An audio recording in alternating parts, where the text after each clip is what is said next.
Hello, everyone. Today I am joined by Atomic Mass Games' head of studio, Will Shick, and the lead developer, Will Pagani, to discuss the wonderful game of Marvel Crisis Protocol. How are you guys doing today? I'm doing really good. I keep thinking it's Thursday as we record this, but I keep getting told it's Wednesday.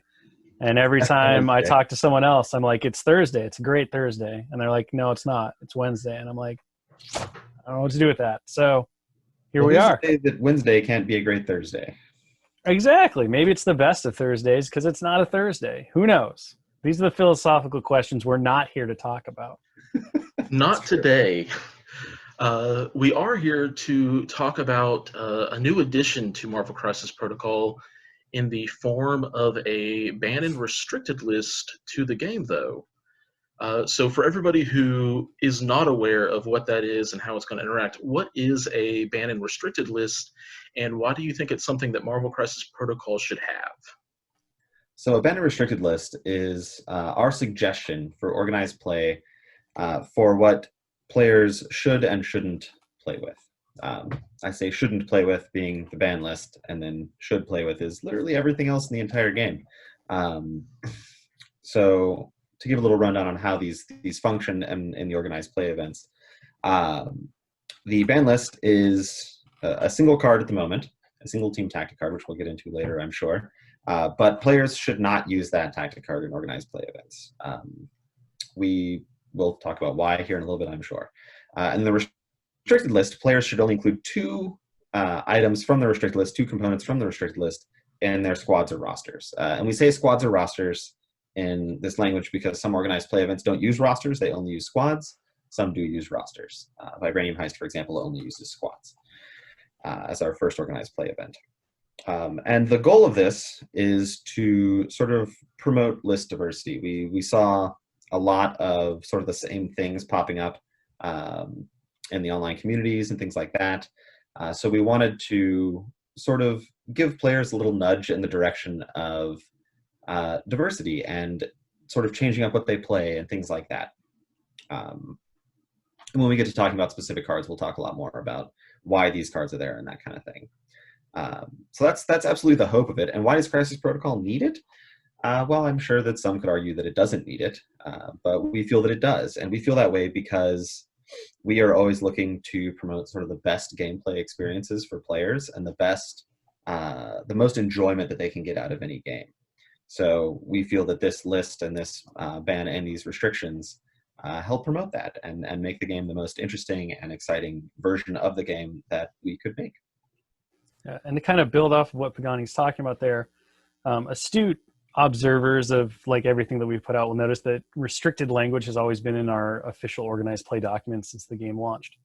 And one of the big reasons behind that is that obviously, if you've heard us talk or you've heard any of our panels, the goal of Marvel Crisis Protocol is to literally get to every corner of the Marvel universe. We want to cover everything. And we really want and hope that the game will last, 10, 20, 30 years. We want this is a long-term endeavor for us. This is the thing that we're very focused on. We're very passionate about it. We want to see it grow as long and as big as it possibly can. When you go into something like that from a game development side, you have to understand and realize, come to grips with the fact that you can't play test what you don't have. Like things that are not developed yet or designed yet, you can't actually test. But with an unlimited potential laid before you in terms of where we can go with this game, what we can do with it within the systems that we've built. You kind of have to like take the moment and say, okay, there are going to be unforeseen interactions. There are going to be things that are going to come up and we're going to be like, oh, if we had only known then what we know now. And the restricted list, and then as we'll talk about the ban list, is a tool that allows a game to continue to grow in a way that is healthy and vibrant and verdant and all that stuff. I like to use the metaphor of the banned and restricted stuff being like when you're pruning and trimming in a garden, right? When you're doing good gardenscaping, you sometimes have to clip a branch to make sure that the whole thing is that much healthier and that much better. And so that's really another reason why, even going in from the very start, we knew that this was going to be a tool that we would likely have to use at some point to make sure that we could give, as Pagani mentioned, the best gaming experience possible for Marvel Crisis Protocol. Absolutely. Appreciate the insight there. And looking at the document, and I think you touched on this a little bit, that has been published though, it mentions that organized play a couple of times throughout it. So should this list impact everybody who plays the game, or can like a kitchen table game still throw down with cards that are on the BNR list? It's completely up to the players at that point. Obviously, you know, we're encouraging people to play this way through organized play because we feel that it promotes the best and most fun game experience possible, right? We're making these determinations because we want to see the game be as fantastic as it possibly can. However, when you're playing with your friends, or you're playing with your family, or you're playing in the kitchen table, it's your game. Like we're providing a system that you can use, but at the end of the day, you should do what is most fun for you, what tells the best Marvel narratives, what makes you the most excited, what brings joy to your tabletop. If that is not using these lists, then that's totally fine. There's no one that we hire who's going to come in and take your stuff. If your communities feel like this list is not for them, then that's fine too. You know, the real thing about this is that when you start talking and we start talking about like what organized play is designed to do, is it's meant to bring the entire community together. We've talked a lot about what our organized play is focused on, and it's focused on the play experience. So, for example, if you don't know, our organized play doesn't have rewards for first, second, or third place. It's not focused on competition necessarily, like other organized play that's come before it. We're not concerned with playing to a winner. What we're concerned with, what we want our organized play to focus on, is celebrating and enjoying the game that brings us together. And so everybody gets the cool rewards. Everybody's coming to these things looking to get the cool team tactic cards with alternate art, to get the game materials that expand the Marvel Crisis Protocol experience. What that means is that you're going to have a lot of different players from a lot of different like mentalities. You're going to have the players who aren't necessarily focused on creating the most efficient of lists. They're really focused on telling their own narrative, their own story, telling their own team. And then you're going to have people who are looking to create the most efficient list, who are looking to challenge themselves to come up with the best team possible within what they have available. When those different mentalities meet, there can be friction.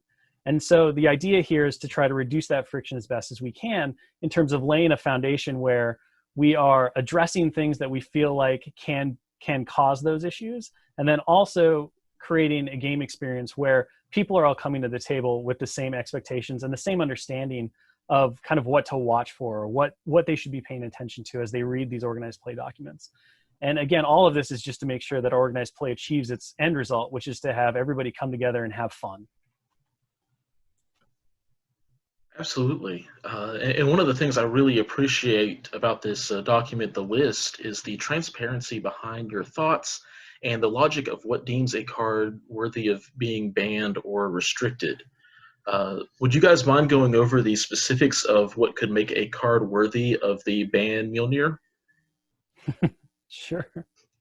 Yeah, so cards that are going to end up on the ban list, they have to have a couple things going on. First of all, it's not necessarily about power level, right? There are some very powerful cards in Crisis Protocol. There are some very powerful effects that can happen, right? But that's usually not going to be enough to get you onto the ban list. Now, if something comes out and there's an unforeseen interaction or something like that, absolutely that could get you onto the ban list. But really, I think the main thing that's going to get you onto the ban list at this point is going to be, as Shick mentioned earlier, stifling future design or development. We can go ahead and jump into Drop Off if you want, which is the one card on the ban list. Yeah. It is a very powerful card, but it also did a lot in our future planning, right? Whenever we would create a flying character, we would have to assess Drop Off and be like, is Drop Off going to be okay here? Is this kind of stuff? And we found that as we were playing through things, we were having to tone down characters. We were having to change rules around Drop Off. And I think most people would agree that they would much rather have a more exciting, more powerful, more faithful to the original character version of a character in Marvel Crisis Protocol than have the card Drop Off, which is very thematic and very cool and very fun and very powerful. But it's not Angela, right? It's not Thor. It's not any of those great flying characters that we can make, that we can't make while Drop Off exists in the game. And we are very reluctant to include cards on the ban list, right? And I think Shick, you were about to go into a different point here, so why don't you take that over, and then I will make. Yeah, I mean, I was just to give like because I'm the boss and I can get away with it and Pagani can't. To give kind of like a real world example, to give a very distinct and clarifying moment in terms of how we came to a ban list, is we were working on Cable, who is one of the new X-Men that'll be coming out. Yeah, there you go. But we, Josh isn't here. He can't do anything to me. Untouchable. Yeah, so we were working on designs for Cable. I had created a design doc as I want to do, and Pagani had turned it into a development doc, and we had begun working on it. And we turned it over to our testers for beta testing and then further testing. And what we came up with continuously was Cable was working exactly how I felt he should in terms of representing his comic stuff. Pagani was fairly happy with where he was from a rules perspective and a balance perspective. The testers were even okay with most of what Cable had going on, and they thought he was very thematic and flavorful. But the problem was that he was effectively broken with drop-off. Drop-off made him too egregious in the opening stages of the game. Because as Pagani can talk about, if we want to get into the specifics of why drop-off, which I'm sure he's going to next, drop-off has a lot of variables that you have to account for. And when we were initially designing Marvel Crisis Protocol way back when, and we had our 50-some characters in the initial wave of stuff that we worked on, because we worked on a very big batch to try to mitigate these kinds of issues. We didn't have long flyers at the time. We didn't have certain things on larger bases and that kind of stuff.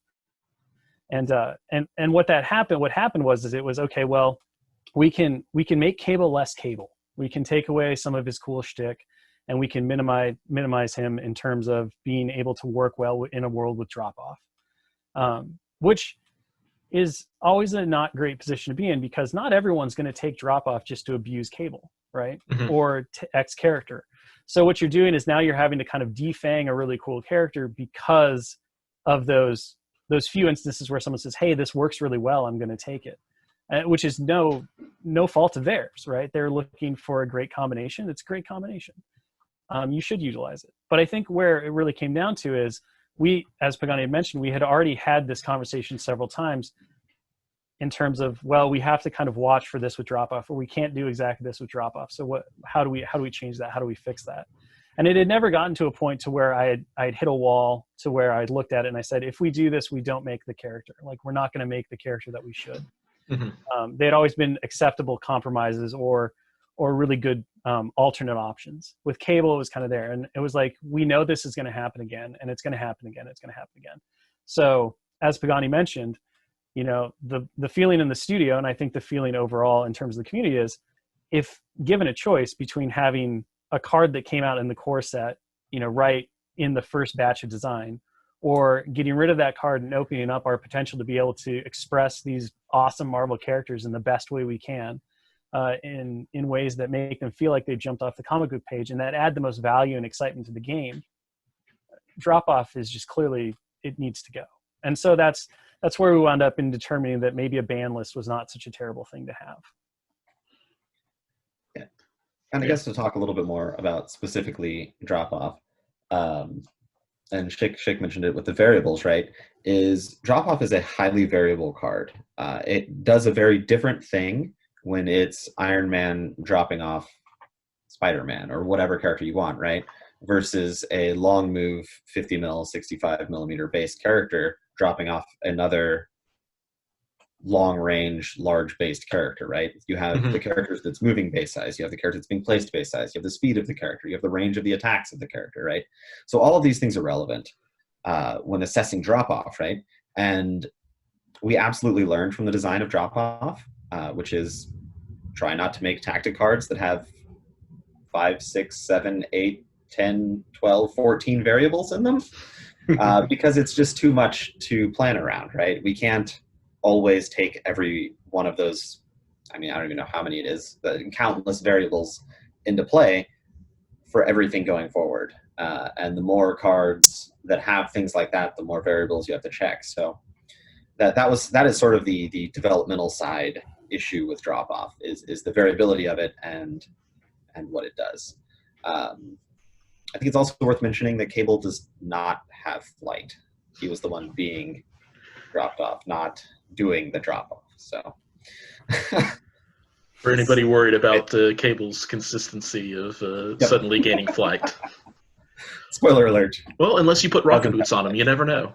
Sure, yes. That was not the issue, however. Well, I guess it could have been good. I don't know if we ever tested that way. Anyways. Regardless. So that is the, thankfully, single card on the ban list. It seems pretty justified. You can do some really crazy things with it, and I can only imagine in the future crazier things getting to happen. So, as I mentioned before, with the ban list, I know you guys kind of have some reasons as to why. What is the criteria for a card to make it onto the restricted list, though? Well, the restricted list, I think, it's obviously much easier to get on, right? Because whereas with the ban list, you can't play any of the card, or essentially removing it from the game, the restricted list, you absolutely can cards, and you just have to pick your favorite 2 off the list. So restricted list is looking much more at a couple things. One, use and popularity inside the community. So when we see an unaffiliated card that's making it into a vast number of rosters that are getting posted on our social media and through the battle report systems, because we pay attention to all that kind of stuff, that's going to be a little red flag. That's not enough to get you on the restricted list. You then have to look at the power level of the card. Is this card very strong? Is it also very common? You then also have to add, and this is the sort of with the long list, which I guess last might not be the right word. I don't know what order they're in necessarily, but Doomed Prophecy is the one I'm talking about here. I guess let's jump into specifics. So the first 4 cards, first 4. I guess it's because that's how they were in my document. I don't know. Who knows? They're very similar. Are Brace for Impact, Patch Up, and Med Pack. And those 4 cards are all unaffiliated, so anybody can take them.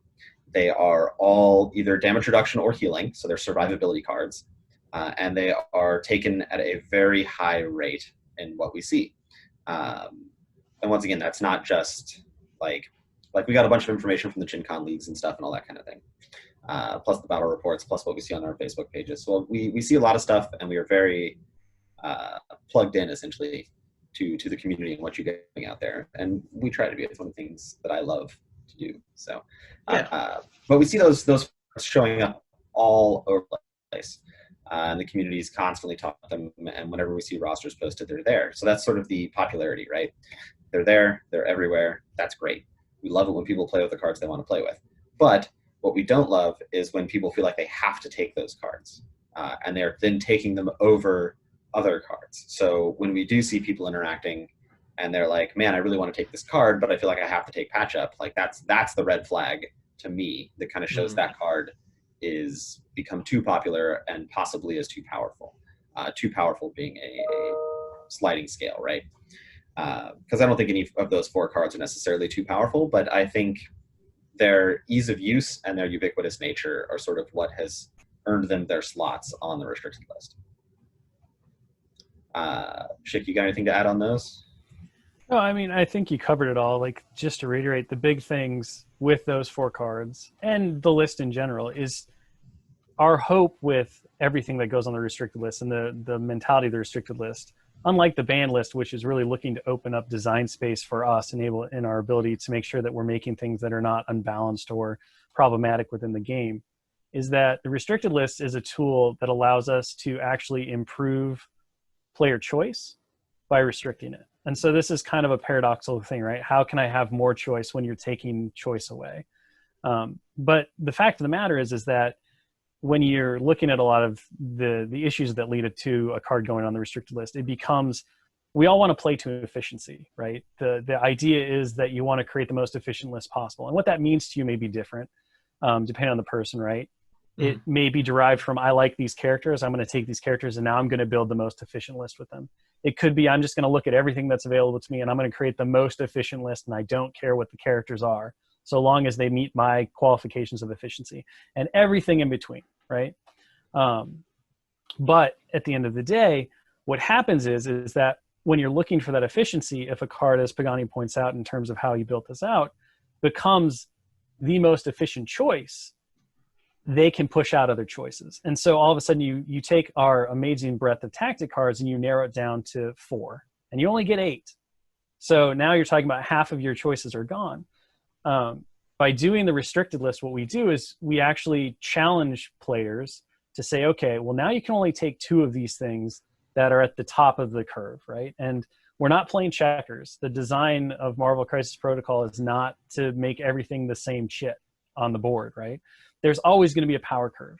And I think that's part of what makes these games so exciting and fun, is that there's always going to be a bottom and there's always going to be a top. Now, our job as developers and designers is to make sure that curve is as close as possible. So instead of having a band like this, because now I have video so I can actually demonstrate with my hands, we want a band like this, right? You want that bottom and that top to exist, because without it, everything's the same and there's no flavor, there's no character. But you want that band to be really close, because what you want is you want players to be able to say, I really love X character, and they may be in meta speak or group think at the end of the curve. But if that curve is so tight, if those ends are so close together, it doesn't really matter, because good play, a little luck, all of that stuff will take you around it. And as we've talked about in a lot of our design things, it is our fundamental pillar of Marvel Crisis Protocol that you can play the character you want to play. You know, everybody has a favorite character. We need to make sure from a design and development and playtesting standpoint that that character is viable to the person who loves that character. They should never feel like they can't take X, Y, or Z Marvel character because they're just not an optimal or even a realistic option in the game. So again, the restricted list kind of comes into play there. And what it says is take 2, and now you have 2 extra slots that you might not have had before, and pick from all these other great cards. Find new combinations, find new things, and you won't feel like you're stepping into a disadvantage because you didn't take all 4 of the most efficient options, right? Or whatever number of options that are on that list. So it inspires diversity. It inspires, you know, the fun of coming up with good combinations and working from a restricted selection of items and options. And I think a lot of this goes back into just us learning and improving on our understanding of the game system that we built and the design and the development of these tactic cards. And going forward, you're going to ideally, you're going to notice that there aren't very many more things on the restricted list necessarily, because again, we have kind of identified what will get a card on there, or maybe necessarily make that card a good inclusion on there. And we can avoid that stuff in the future to make sure that, you know, these things are not, they don't have to become sweeping or very large. Yeah, absolutely. Appreciate that. And I know, Pagani, you already kind of mentioned that those first 4 kind of all lumped together because they're all kind of either damage reduction or damage healing. It's all about the durability of the team.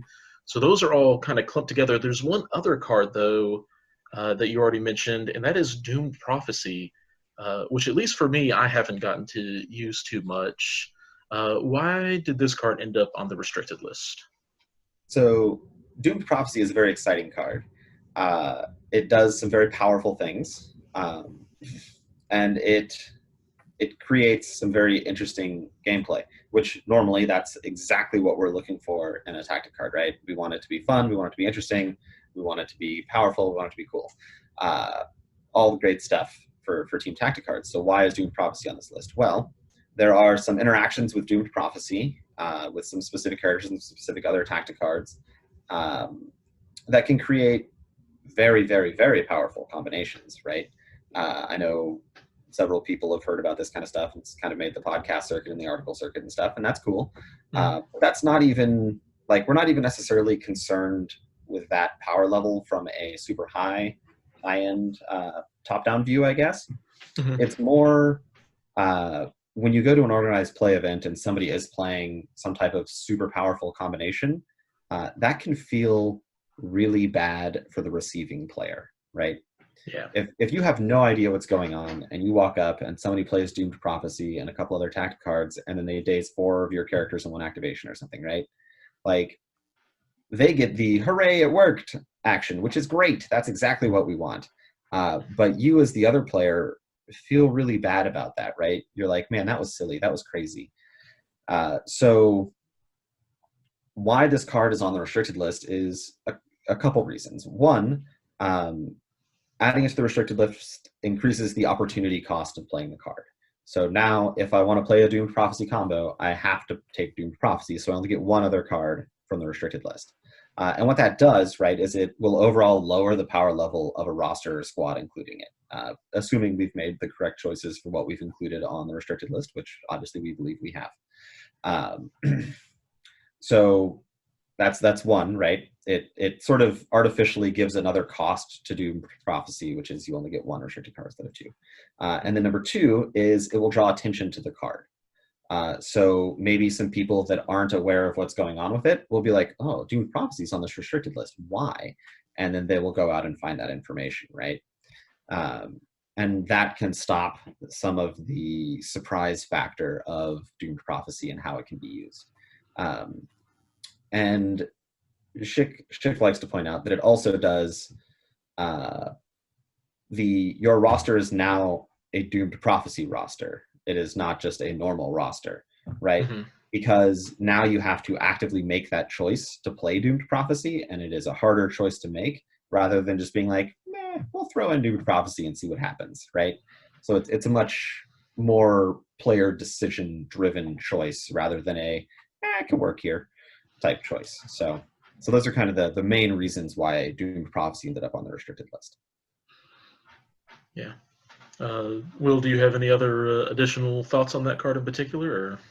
I mean, I feel like Pagani pretty much covered it all. Like, again, mostly just to reiterate what he already said, the big thing with Doomed Prophecy is, and this goes back to my earlier point about why we have these lists in general and why we encourage you to play them with organized play. And you can choose to use them in other events that you hold that are not ours, mm-hmm. or at your kitchen table or whatever.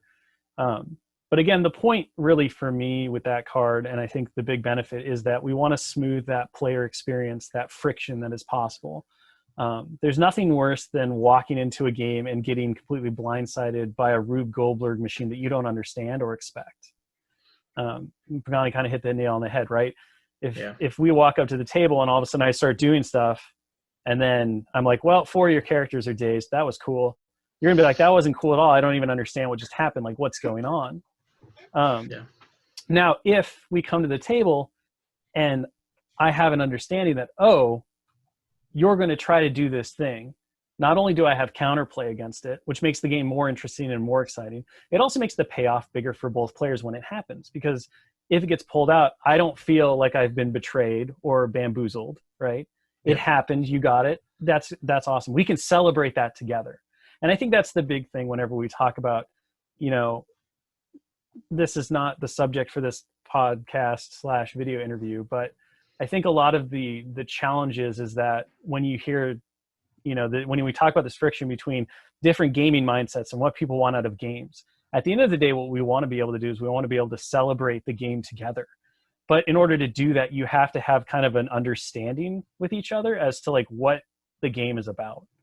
And when you don't have that, one player celebrates and the other player doesn't because they don't feel like there's anything to celebrate. They feel, negative and the other player feels positive.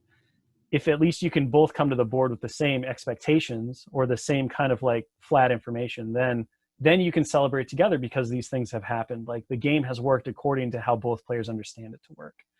And so that's why a card like Doomed Prophecy, I think, is a great inclusion here, because it is a really awesome effect, but it is one that can absolutely catch an unaware player flat-footed, mm-hmm. and cause a really bad player experience, not because it's a broken card or an unfair card, but because it is one that has such a powerful effect if you don't understand what it's trying to do. Yeah, absolutely. I love the emphasis for the unsuspecting player being able to either, one, throw up a red flag to be like, hey, this is going to be a powerful effect if somebody's bringing it to the table, but also just because this is such a great gateway game into the hobby as a whole, being able to have that registered concern for the newer players and stuff is something fantastic. And I personally, at least, highly appreciate the thought process behind that. It is definitely something that we are constantly aware of. It is all the different types of players that play the game and how we can make the best decisions for all of them at the same time. is always the goal and always sort of our hope whenever we're doing anything. And that's from designing characters to a banner restricted list to ultimate counters to anything. Yeah. Yeah, at the end of the day, right, the point, I think, of any gaming community, or the strength of any gaming community, is not in division, it's in unity. And what brings us all together is a love of the game. Now, everybody loves different aspects of the game, right? Even, and I'm a big like cook and foodie, right? If we all three of us ate the same meal, all three of us, even if we agreed the meal was great, would have different reasons for why we thought the meal tasted great. Mm-hmm. And that's cool. That's fine, right? We can all appreciate the fact that it's an amazing meal, but why it speaks to us is different for each person. And I think that's part of our individuality. That's part of the hobby. Like, that's all the stuff we celebrate in these kinds of games. And our goal, as Pagani pointed out, is to make sure that everybody gets to celebrate the meal together and nobody's stuck at different tables, right? Because that's not fun. You're not going to get the good conversation then. Like, being stuck at the kids' table sucks because the kids' table doesn't have the same cool conversation that the adults' table has. But I'm going to be honest, the adult table doesn't have nearly the wacky conversations that the kids' table has. So stick them all together, right? Get a bigger table and let everybody celebrate all that stuff and have moments that are magical because of the intermixing. And that's the point. And so from our vantage point, it's like, how do we make sure that everyone's going to have a meal that they enjoy and that they're going to be able to like walk away friends and build, bonds and all that stuff with. And it takes a Herculean effort and a lot of testing and a lot of, arguments and debate internally about what means what and where we should go with things. But at the end of the day, I think that's one of the reasons I love working with the studio so much, is that we've brought together all these people with very different mentalities in terms of what they want out of these games. And because we all collaborate together to make an end product, hopefully that shows in terms of how we're able to deliver something that is special to everyone and can bring everyone together, rather than saying, well, if you only want to play this way, then go hang out with these kids. And if you don't want to play that way, then don't hang out with these ones. Because we've missed the point at that point, right? Yeah, I think I have a new favorite analogy with that kitchen table. So thank you for sharing that. That's a great way to look at the gaming community as a whole. Well, I have no other questions for you guys. Thank you so much for taking a few minutes to spend with me, talk about this as Marvel Crisis Protocol is about to have its 1-year anniversary. So congratulations to you guys. This has been an absolute blast of a game to play, and I'm so excited for its future. Awesome. Thank you very much, sir. Thank you. Yeah. For all of you watching / listening to this, thank you for tuning in, and until next time, keep on gaming.